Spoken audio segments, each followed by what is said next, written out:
The following is an encore presentation of the Read to Lead podcast I've prepared especially for you. Today, I'm re-releasing what was originally episode 200 of the Read to Lead podcast. Itself, a look back at 5 very special interviews. As I take some time off, I hope you enjoy this special encore presentation of the Read to Lead podcast.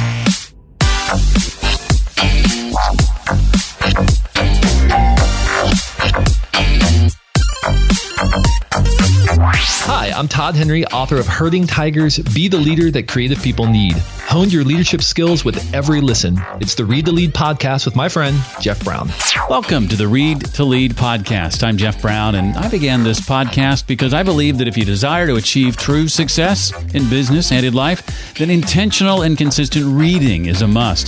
The Read to Lead podcast is not only going to help you narrow this ever-important reading list, but also bring you key ideas and valuable insights from some of today's most successful and inspiring authors. And today, we have 5 of them. Wait, 5? Yes, 5, actually. As I consider episode 200 a milestone episode, I'd like to take a bit of a look back. You may recall that in episode 100, I surveyed those first 100 episodes and revisited 10 of my favorite conversations, and more specifically, the top 10 leadership lessons learned during that stretch.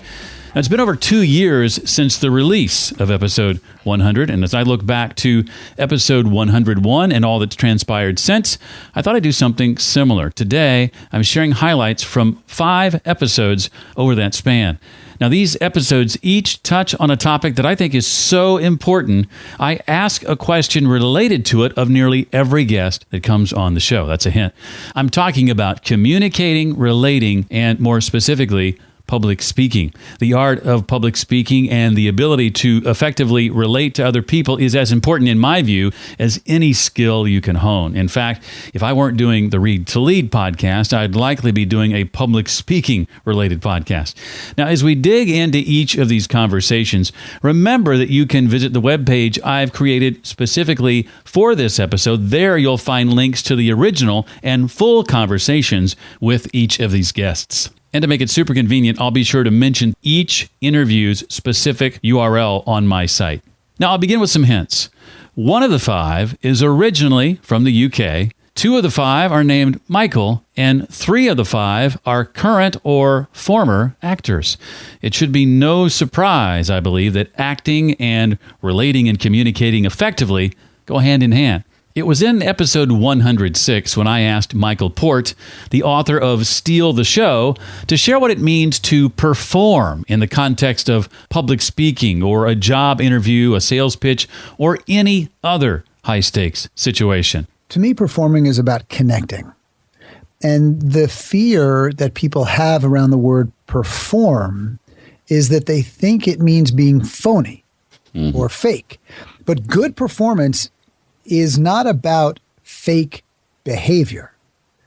Good performance is authentic behavior in a manufactured environment. And many situations that we find ourselves in, many high-stakes situations, of course, anytime we need to give a speech or run a team meeting or go on a job interview or negotiate or sell a product, those are high-stakes situations. And some of them can make or break your career. So the way we perform during those high-stakes situations will determine really the quality of our life. Well, share a bit about finding your voice. You talk about this a bit early in the book and how not to fall into the trap of thinking we don't have enough to offer. Yeah, one of the reasons we get so nervous about speaking in public is because we're afraid of being rejected. Otherwise, I'm not really sure why it's so scary. What are we afraid of? Because we're not going to die when we give a speech. I mean, unless we have a heart attack or something, we're not going to die because we gave a speech. Maybe our hands will shake a little bit. We'll get, maybe a little red in the face. We'll sweat a little bit, things like that. But we're not going to die. So what are we afraid of? We're afraid of looking stupid. We're afraid of being told that we're wrong or bad, or we don't know enough, or that we're not enough, or we don't deserve to be in front of other people. And we need to work on silencing the critics, I think, because there are 2 types of critics. There are external critics and then internal critics. And the external critics, they're the critics in the cheap seats. They're the ones who they want to push others down to lift themselves up. And then there are the internal critics, and those are the critics in your head. Those are the voices of judgment. Those are the ones that are telling you that you can't do the things that you want to do. And we will hear the external critics. They will be louder the louder our internal voices of judgment are. But if the internal critic is quieted, then we don't hear the external critic quite as much. I mean, they're going to be there anytime you do anything in the world in a big way. Certainly anytime if you create, if you're a creative artist of some kind, if you are an entrepreneur building something new, people will criticize. That's just the nature of the world in which we live. I wish it wasn't, but it is. And so the question is, how loud are those voices to us? And so what we want to do is we want to work on silencing some of those inner critics. And the question that I often ask is, which is more important, approval or results? And our knee-jerk reaction usually is to talk, to say, oh, well, no, results, of course. But I think if we really reflect on it honestly, and we look at the choices we make and the actions that we take, things we've done over the years or even yesterday, a lot of times we do things because we want a pat on the back. And we behave in a way that is designed to get other people to approve of us. And sometimes that means watering our voice down, or sometimes it means changing our voice. But your voice is your voice. And we don't want to water it down. We don't want to pretend it is something other than it is. We want our voice to be strong. But our voice, we don't speak so that other people say our voice is good or it's right, but we speak to be in service. So if your desire to be in service, if your desire to perform, if your desire to speak on something that is meaningful to you is greater than the fear you have of being rejected, well, then you'll do it. Then you'll get up on that platform in front of others and you'll put your message out in the world. But if your fear of being rejected is stronger than your desire to go out there and do it, then you might let the fear or those small voices, those voices of judgment in your head, water you down and really derail you from your plans, your dreams. How do you marry that, Michael, with this idea you talk about later in the book with being chameleon-like, which on the surface sounds like it contradicts finding your voice. So how do you be chameleon-like and true to who you are at the same time? And why is that ability so important? Sure. Life and creativity is filled with contradictions. And it was Fitzgerald who said something about that. He said, something about, the intelligence of a man or the sophistication of a man or, of course, a woman, is based on their ability to hold opposing ideas in their head at the same time and still be able to function. And this is one of those ideas. Sometimes when you hear the word chameleon, you think shapeshifter. And if somebody calls you a chameleon, the concern might be that you're somehow inauthentic. You're pretending to be something that you're not. And I use this analogy specifically just to provoke this idea, because a chameleon is actually completely authentic. So when a chameleon is on a green leaf, it turns green. When it's on a red leaf, it turns red. It's not pretending to turn green. It didn't slap a coat of paint on itself. It actually turned green. That green color is part of its voice. It's part of its DNA. And it changes according to the environment that it's in, based on the part of their DNA that is most applicable, most appropriate, most helpful for that environment. So there's a chapter in Steal the Show where I show people how to play the right role in any given situation, because different situations often require different parts of our personality. Different interactions with different people require different styles of behavior. Different speeches require different styles of delivery. And so if we get comfortable with adapting our style to the given situation, as long as it is still part of our personality. You know, we're amplifying different parts of our personality in different situations based on what is most helpful to us, then our voice is still true. Then we are still true to our beliefs. I'm not suggesting that you change your value system to try to fit in somewhere. Not at all. But what I am suggesting is that you are much more flexible than you might think, that you are more adaptable than you might think, that you are more of a performer than you might think. But we get wrapped up in an idea of ourself. We get wrapped up in the idea that we are certain we are this one thing, or we do this, but we will never do that. You know, my fiance is a vegetarian. Well, if for some reason there was absolutely no vegetarian option in the world left ever, period. There was only meat. Well, she would start eating meat instead of dying. She would. I know this for a fact. So we will change. We will adapt based on what we need to do at the moment. And eventually she actually might start to like meat after a while of eating it. So I'm just open to the fact that, and this is probably because, you know, I was a professional actor for years, and also one of the reasons I probably became an actor is because I was very comfortable in being more fluid in terms of how I saw myself and in terms of the people that I surrounded myself with. I feel that I can hang out with the guys, the real rough guys down at the docks, and I can hang out with the librarians. And my pacing, my tone, my language, my physicality, they will morph according to which group I'm in.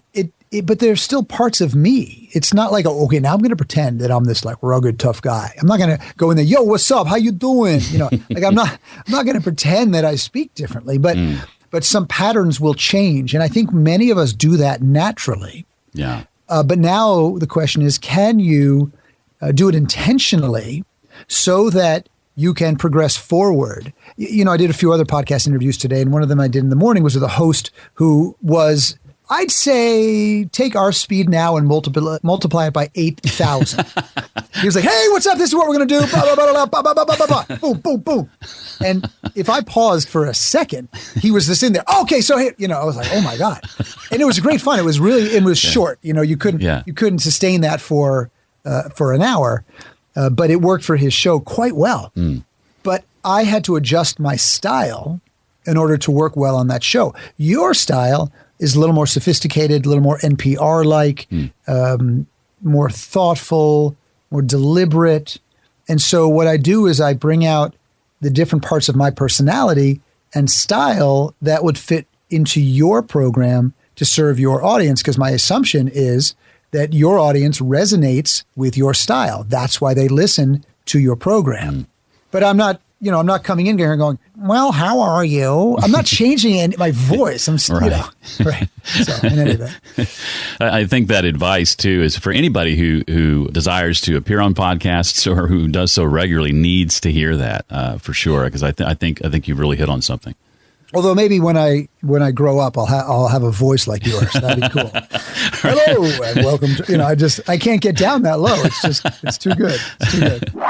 One of my favorite teachers on the art of effective communication and public speaking is none other than Michael Port. Again, that entire interview is linked in the show notes page for this episode, readtoleadpodcast.com/200, or you can visit the episode directly at readtoleadpodcast.com/106. It was in episode 130 when we were introduced to Kathy Salett. Kathy is the author of a book called Performance Breakthrough, a radical approach to success at work.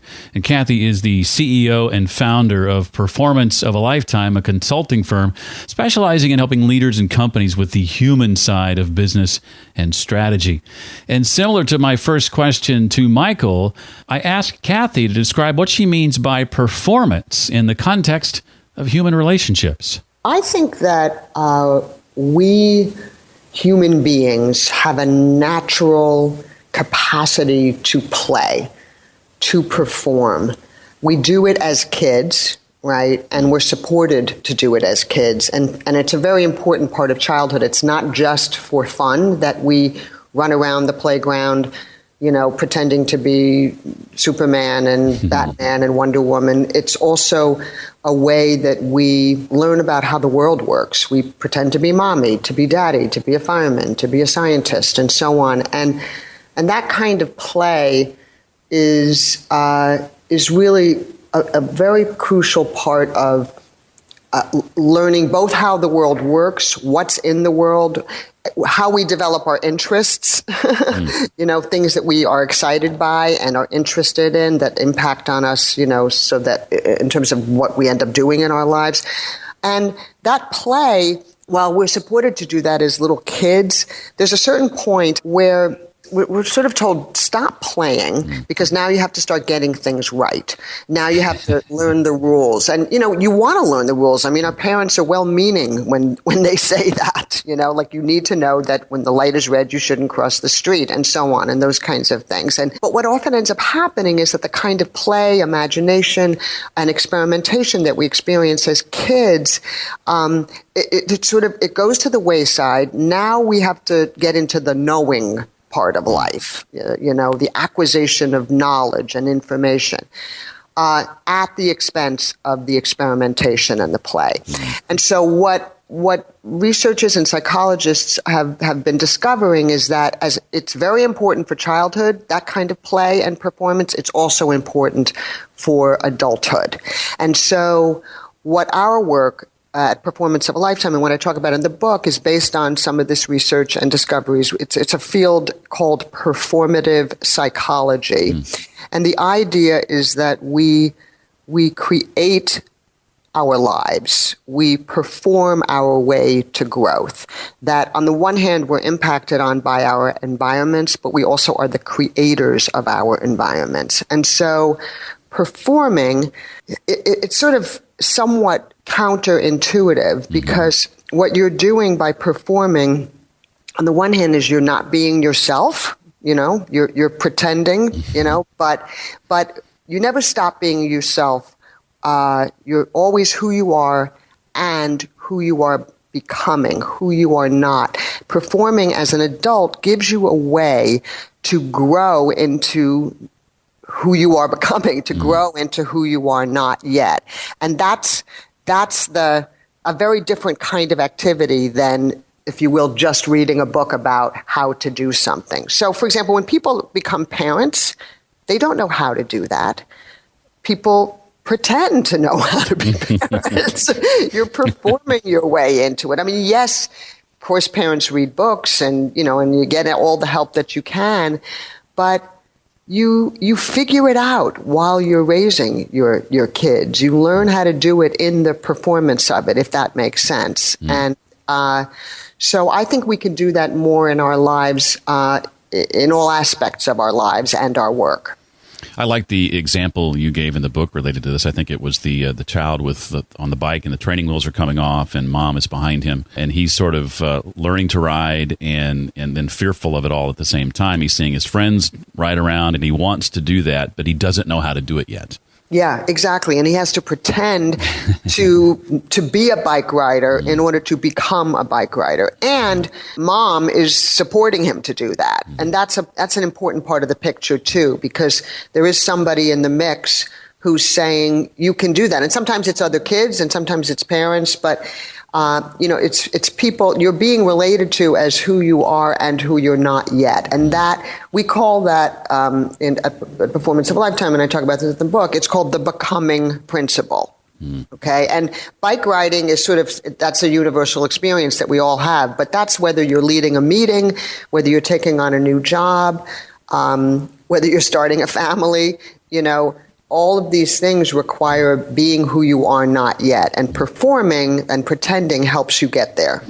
Kathy's book, again, is Performance Breakthrough, a radical approach to success at work. The direct link to Kathy's episode is readtoleadpodcast.com/130. 3 more interviews now to highlight, including the other Michael, a Brit, and arguably the most recognized person ever to appear on the Read to Lead podcast. We move next to episode 138, where my guest that episode was Michael Hudson, author of the book Public Speaker Secrets, 52 Proven Ways to Increase Your Impact Every Time You Speak. Now, at the time of this interview, I hadn't had a chance to meet Michael face to face, but since have, and I've had the chance to see him speak live, and it was well worth it. I learned a ton from hanging out with him that weekend. I started off by asking Michael about the power of simplicity when giving a public talk. I think a lot of us, when we get an opportunity to get in front of the room, however we got there, whether we worked through a lot of fear of doing it and then finally got to that opportunity, or whether we're very comfortable and we just do it, it's very easy for us to fall into the complexity trap, and we don't realize it's the complexity trap. We fall into it because we love ideas. We love to think. Most people don't. and we forget that, right? And we get in front of the room and, we become the person that we think we have to throw everything out because we're looking at the audience and saying, you know what? There's somebody out here who needs each one of these things and I got to share it all with them. That's the way I have the most impact. Well, that creates a complexity that makes people walk away going, and what did that speaker want me to do? So, I learned that lesson because I was that guy, for the first 10 years or so of speaking, that I was that guy. And, what happens when you do that, Jeff, is you get applause. You get people to talk to you after the event, but you don't get hired back. And when you read evaluations, you hear things about people being confused. When you see people later, they go, I remember hearing you speak and it was great, but I don't know what there was there, what I did with it. It's like, well, that's because I didn't make it easy for you. So a lot of my drive for simplicity and my encouragement of people to make it simple is to focus it. I think, when you walk into the room, you should know what the most wanted result is of your being there. What do you want those people to do because they heard you? I had Ken Davis on the show early in the Read to Lead history. And you may be familiar with his book, Dynamic Communication, I think is the name of the book. Yeah, Secrets of Dynamic Communication. Yes. Thank you. And he talks about a survey in that book. I can't remember what the percentage was, but how the majority of people who leave presentations when asked have no idea what the presentation was about. Yeah. And I think, Jeff, it's too easy for us, right? When we now are in our comfort zone, we're where we want to be. So we're enjoying the fact that we're delivering. We're using our voice, we're using our emotions, all that stuff, and we're having a great time. And maybe they're having a great time with us. But if they walk out and don't know what you said, and they don't know how it applies to them, unless you were just hired to entertain, you failed. Right. Well, I know that early in my radio career, I had a consultant or a talent coach. We called this particular gentleman, us radio people love to be called the talent. And he was one of my talent coaches over the years. And one of the things he taught me in regard to addressing topics on the radio was tell them what you're going to tell them, then tell them, and then tell them that you told them. And this is something that comes up in Michael's book as well. And I've heard some of the same suggestions, Michael, that you've heard, that principle doesn't work any longer or isn't as effective.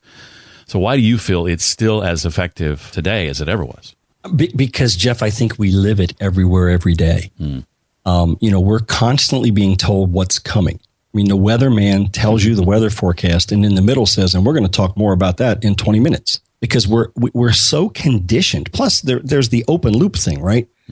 You're creating an open loop that makes them have to know the answer because they have to close the loop. Right. I think that when you step to the front of the room, you have to invite the people to listen. Just because they're sitting in that room doesn't mean they came to hear you speak. There's a lot of reasons why they showed up in that seat. And you have to me, invite them to listen to you. Part of what the tell concept does, and you don't use the word tell, obviously, right? Right. You don't say, okay, I'm going to tell you this, and now I'm telling you this. But, when you don't use it, people don't know where you're headed. And so you're basically inviting me on a journey, and I don't know where we're going or why I should come along. So to me, it's a matter of looking at the tell as a guiding concept, saying, okay, in my opening, I have to let them know something about where we're going that makes them want to listen. In my presentation, I have to deliver something that fulfills on that tease that I gave over here, but that also lets them know what I want them to do when they leave. And in your close, you want to come back to that and sort of, bookend it, wrap it all together and issue that call to action so they know what you actually did want them to do. And anybody who thinks this doesn't work, turn on your TV any night after the evening news and watch one of those shows like Entertainment Tonight or whatever those other shows are like that are called that. That's what they do all the time, right? This is coming. Here it is. Oh, we didn't tell you all of it. Here's the rest. It must be working because they're doing it. Yeah, they're doing pretty well and been around for a long time, right? So I think I think if we model something that works that well, we're probably going to have a good impact. We'll talk about what it means to, in your words, Michael, own the room. How do we accomplish that? And share why you feel it's so important. Well, it's interesting, Jeff, there are people who disagree with this 100%. They say that what you want to do is you want to create a separation between you and your audience. You want to be you're the guru, you're the specialist, you're the expert. Yeah. That's not my style, first of all. But I think when you own the room, it creates context, it shows that you care, and it increases your confidence. Because what you're doing when you own the room is you're saying, I'm responsible to these people in the room. Note the word there, responsible to, not for. But it also erases that inherent discomfort, right, that people have. They're in a new place. They've never met you before. Mm. They may be at a conference they've never been to before, and maybe they don't have any friends with them. Well, when you own the room, part of what owning the room to me means is you walk over and you say, hi, welcome, thanks for coming. And, sometimes I'll do that and I'll introduce myself, and sometimes I won't. Because it's always fun to walk up to the front of the room after you've been introduced as a speaker, after you've said hello to all these various people. And they go, oh, that was the speaker? But I also use it, Jeff, as a time to, add a little local color to the presentation, a little bit of local color and flavor, if you will. If I have a 2-minute conversation with you, I welcome you, I thank you for coming. And I say, so what brought you in today? Or, what made you pick this session?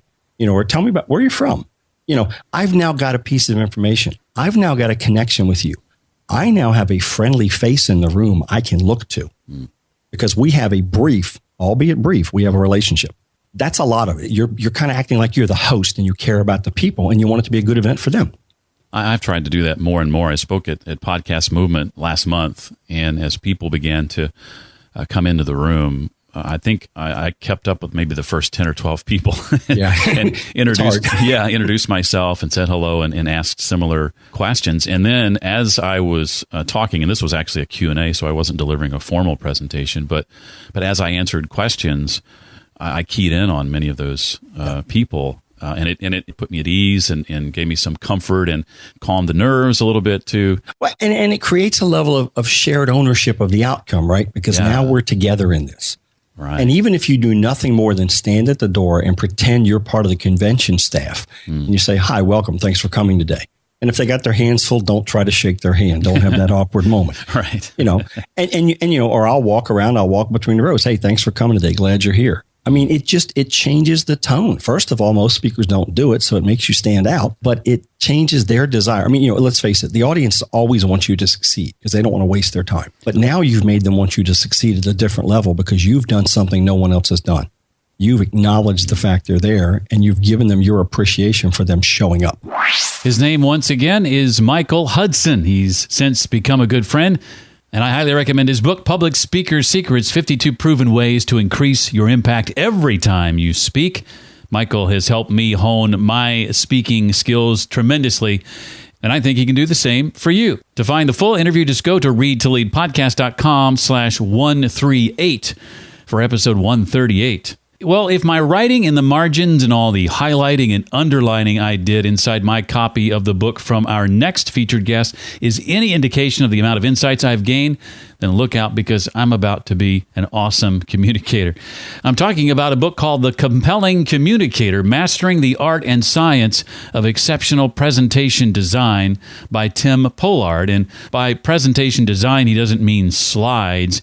He means framework and structure for creating compelling presentations. Tim and his company have worked with LinkedIn, Salesforce, Disney, Rockwell, Ericsson, and Graybar, to name a few, and they specialize in training TEDx speakers, so needless to say, Tim knows what he's talking about. Devouring this book will help you to, in Tim's words, powerfully land a small number of big ideas. Mastering that is the key to any memorable and actionable presentation. I started off by asking Tim why he believes so many of us present so poorly. In fact, I asserted that it often seems to be the rule and not the exception. It absolutely is. If you look at most commercial companies, they self-assess the quality of their solutions at about an 8 out of 10. They self-assess their messaging of their solutions at about a 3.8 out of 10. If you look in the business presentation world, about 70%, 75% of presentations are routinely evaluated at sort of mediocre or worse. Less than a third are ever rated at good or better. So we're definitely not very good at this. I think there's an obvious answer, and then there's a much more interesting and deeper answer. There are obvious superficial reasons why we present poorly. People tend to procrastinate. They're lazy. You've all seen that guy on a plane with the little T-Rex arms, frantically adding bullets to a PowerPoint for a presentation they'll give when they land. And if you start, on a Thursday night for a presentation on a Friday, you're going to reap exactly what you sow. For other interesting reasons, you've been told the wrong things. You've been told that the key is eye contact and body language. That's just ridiculous. But there's a whole industry telling you that. So you focus on those things and you're still horrible because those are the wrong things. And I think one of the other more interesting ones is there's a low cultural bar that's acceptable. Everybody listening to this understands what I mean when you've been to that presentation where you get slide bombed, where some guy plows through 60, 90, even try, 120 PowerPoint slides in an hour or something. It's ridiculous. And nobody thinks that's good, but it's absolutely acceptable. Most of the companies we work with, that's the problem they're trying to solve. So nobody thinks it works. We all throw these decks away, we switch off, we fall asleep, but we all do it to other people. So there's sort of a weird default, which is partly the gift that PowerPoint gave us. Now, all those reasons are real, but they're not the real reason. The real reason is far more interesting. The real reason we present badly is what I said at the very beginning. The human brain, yours and mine, is wired in very interesting and particular ways in the way it wants and needs to consume information. When you align with that, most incredible things become possible. You can be an amazingly effective communicator, but when you misalign with that, you're never going to be effective. And the problem is most people don't know how the brain is wired to consume information, and they don't know how to structure communication accordingly. So let me give you an example. The human brain fundamentally operates at the level of ideas. It doesn't operate at the level of fact and data. So after any conversation, any meeting, any presentation, if someone sat down with you an hour later and said, Jeff, what was that about? You won't recount data. You'll say, oh, it was kind of interesting. It was about this or this or this. Your brain is biologically reductionist. It reduces things to the level of ideas. Well, if you know that, then wouldn't it be great to build communications that operate at the level of ideas? So I'm going to say, hey, there are 3 big ideas I'm trying to communicate. And in that way, I would be perfectly aligning with the way your brain wants to work. But nobody does that. If you look at almost all presentations, it's fact and data and data. Facts and data are important, but they're important to support ideas. Most presentations have the facts and data, but they don't have the ideas. Incredible example from history on this. O.J. Simpson trial, 7 months, mind-numbing prosecution testimony, just so much stuff. And the audience, in this case the jury, their brains were just desperately trying to make sense of this. And history clearly records that it's ridiculous. 7 months of testimony ends up being overcome by one idea of 8 words. And everybody listening already knows what the idea is. If the glove doesn't fit, you must acquit. And that's extraordinary. Everyone was already thinking of it before I said it, but it was 22 years ago. The trial verdict came down in 94. That shows the power and stickiness of an idea that 22 years later, everyone listening to this was able to recall that without me even starting the phrase. So, point being, if you understand the way the brain works, then incredible things become possible. But if you don't understand the way it works, you're always going to misalign with it. And PowerPoint, I'm not especially anti-PowerPoint, but PowerPoint is almost perfectly designed, or at least the way it's being used, to violate the way the brain learns. Too much information, poorly structured, too textual, all those kinds of things. So the way we present is almost guaranteed to go wrong. And a lot of us, don't we use those tools like PowerPoint or Keynote or Prezi or whatever the tool is? We jump into the tool and we start trying to put those ideas together in the tool rather than coming to the tool already having everything fleshed out. That is a really insightful observation. Almost nobody realizes. It's a little bit of a digression, but if you want to write a document, open up Word. If you want to do some calculations, open up Excel, because that's what they do. But PowerPoint is not a design tool. It doesn't ask you any questions. Who is the audience? What do they care about? What's the action you want them to take? What are the big ideas you need to communicate? There's a raft of critical design questions. PowerPoint doesn't ask you those, of course. It says, click to add title, click to add bullets. It's a bit like designing a building by just laying bricks. It can't work. I don't dislike PowerPoint as a vehicle for delivering visuals. It's really good for that. It's very beautifully designed for that. But as a tool for thinking through the intellectual structure of an argument, it doesn't even exist. It's not what it does. So what people do is they throw everything on slides and they sort of try and reverse engineer the argument out of it, but almost always that doesn't work because you've got 200 slides. That's a horrible way of designing something. Well, when beginning to prepare for a presentation, then, Tim, what are some of the key questions that we have to ask ourselves to make sure that we do the job we want to do? Traditional thinking is not right on communication in most places. Most traditional thinking is wrong, but in one sense it's absolutely right. You've got to understand who's in the room, what are their issues and interests and needs, what do they care about, what do they believe about the topic you're going to talk about, are they generally going to be in favor of what you're going to say, are they going to be perhaps resistant to it. So there's some sort of basic things about, like know your audience. Obviously, that's really pedestrian. We all understand that. I think there's probably two things that I would ask that are most critical. One is, what is the specific thing you want them to do as a result of this? If you think about it, almost all presentations in business and almost all communications are about action. We don't present for no reason. I want a customer to buy. I want my boss to back this project proposal or business plan. I want my team to support this kind of tough season we're going to be in. I want the community to back, some proposed change in the town or whatever it is. We present for an action. So the first thing I would do is say, what specifically is that action? You'd be astonished how rare that is. The second question is derivative from that, because the second question is, okay, so what argument will lead to that action? Now, you might think that's incredibly obvious, but if you look at most presentations, the action has not been properly thought through, and especially clear is the argument is not taking towards an action. So you'll see a lot of sales presentations with first 5 slides are pictures of buildings and how many people we've got. It's a joke. Will the world map be slide 3? How does a picture of a building help me buy your solution? Because I think your competitors all have buildings. They don't work in caves. So what happens is we don't specify the action. We'll never create an argument that's going to drive towards that action. And so what happens is we run into this enormous problem of relevance. Most material in most presentations is not relevant to the outcome. It's background, tangents, unnecessary details, all kinds of stuff like that. And that has usually stemmed from not asking the right questions up front. And particularly the two questions are, what's the action? The second thing you want to ask is, what is the audience's problem that you are going to solve for them? If I wanted you to do something, Jeff, you're not going to do it because I'm a nice guy or I have an amusing accent. You're only going to do it if there's something in it for you.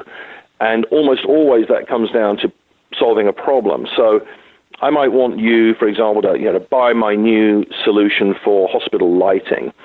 You're not going to do that because I want you to. You're going to do it because it solves a problem. So if I understand and can then communicate the problem that you have with lighting and the risk your hospital is running because your lighting is deficient, I'm much more likely to get the action. So I think if there were two foundational things I would do before putting any sort of pen to paper in terms of building stuff is, what is the action you want and what is the problem the audience has?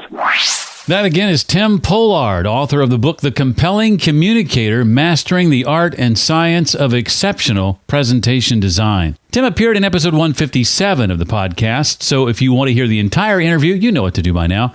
Visit readtoleadpodcast.com/157. It's time now for our 5th and final featured interview, and this is arguably the most recognized person ever to appear on the podcast, and also the oldest. In fact, just a few days ago, he turned 82. I'm talking about episode 184, which published in late September of 2017, featuring Alda, who has written a book called If I Understood You, Would I Have This Look on My Face?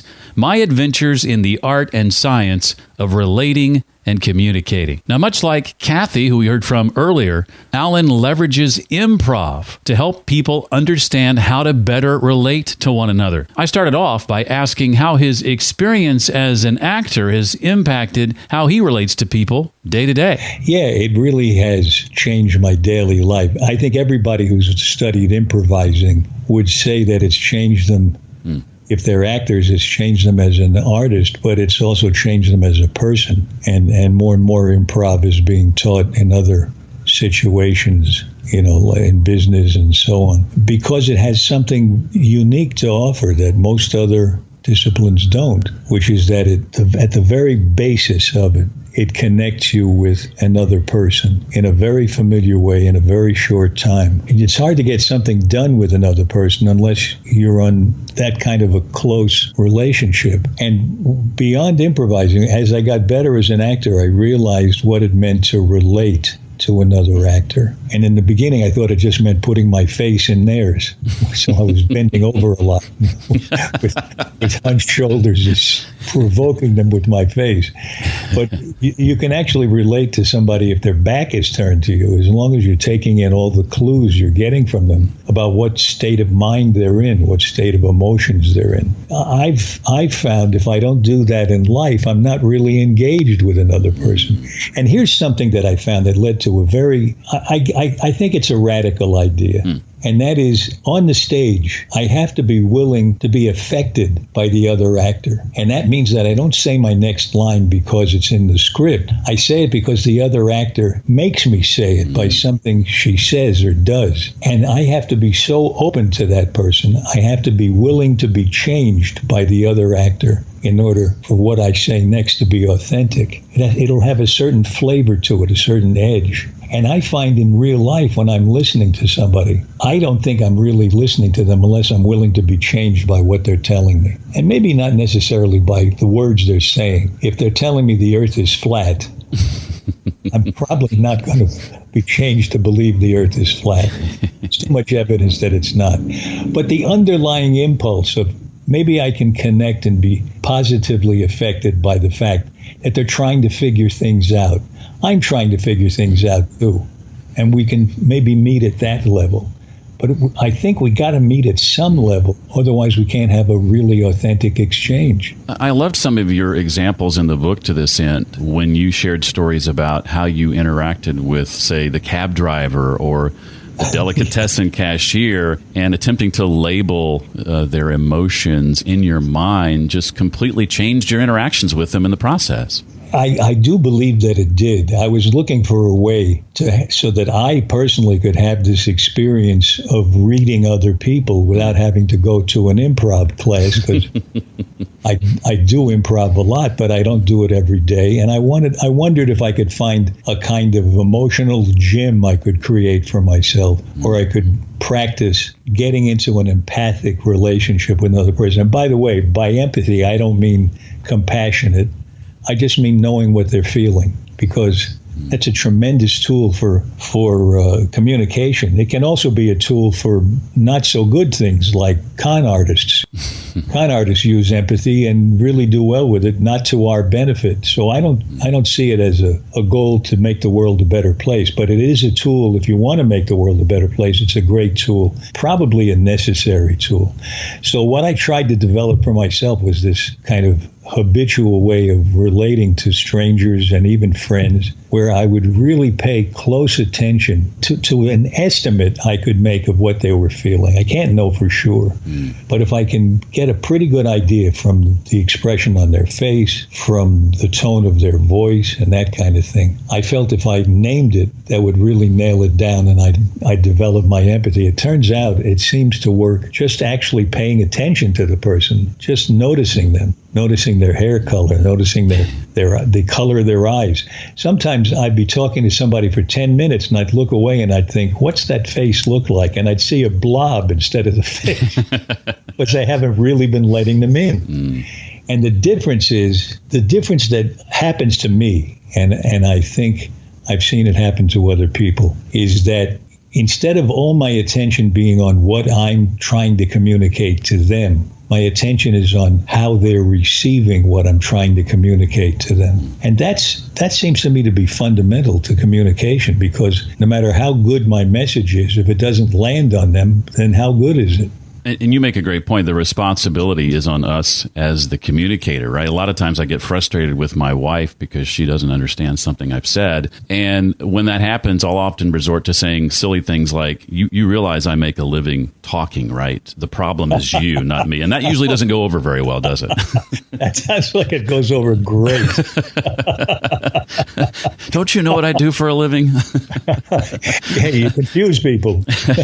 Yeah, it is our responsibility to make sure the message is landing. And that is also a radical idea, because for centuries, teachers have been telling students, why don't you pay attention? Where's that stuff between your ears? Learn this, Yeah. I mean, I remember so many teachers telling me about the stuff between my ears, but they're not getting into my ears.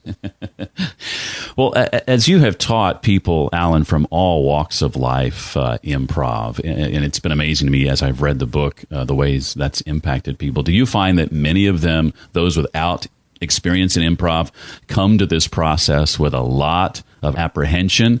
And if so, does that apprehension change through the process, or they come out the other end worse for the wear?